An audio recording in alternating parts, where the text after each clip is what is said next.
Au XVIIe siècle, les pierres formidables de la ville de Luxembourg ont été témoins de l'un des grands sièges d'Europe. Au milieu du tonnerre des canons et de la détermination d'acier des résidents, une histoire d'esprit endurant et de transformation historique se déroule, marquant un chapitre clé dans les chroniques de l'Europe.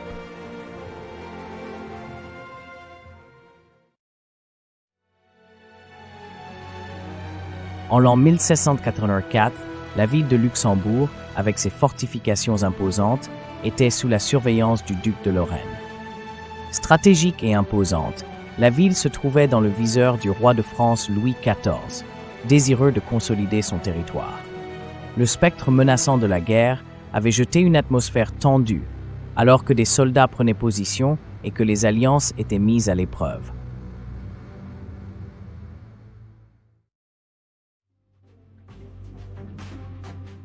L'armée française, dirigée par l'ingénieux ingénieur militaire Vauban, commença son approche méthodique vers la ville.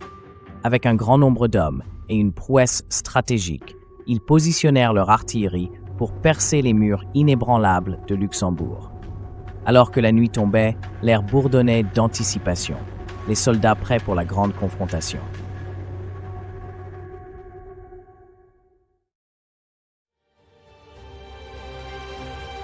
À l'aube, la ville autrefois paisible se retrouva sous bombardement.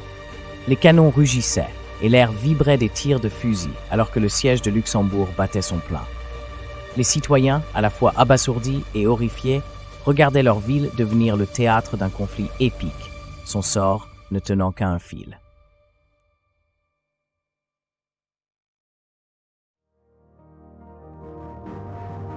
Pendant ce temps, à l'intérieur de la ville, les défenseurs de Luxembourg travaillaient sans relâche à réparer les dommages et à maintenir leur position.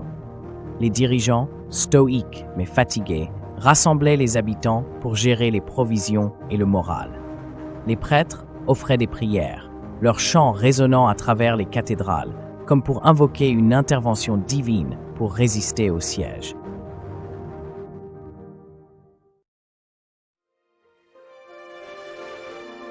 Après plusieurs semaines, les Français inflexibles parvinrent à percer. Le 7 avril 1684, la ville capitula, marquant une victoire décisive pour la France dans la guerre des Réunions.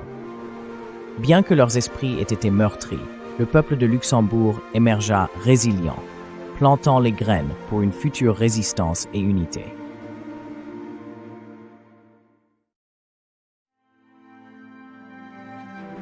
Suite au siège, les ouvrages de Vauban laissèrent une marque indélébile sur le paysage de la ville. Sous contrôle français, Luxembourg devint une ville forteresse, son importance stratégique amplifiée dans le théâtre européen.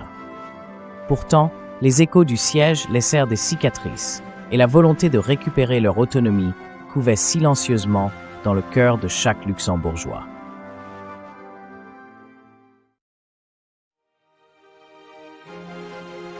L'héritage du siège de Luxembourg a suscité des réflexions sur les dynamiques de pouvoir européennes et la résilience, tissant une histoire de force face à l'adversité.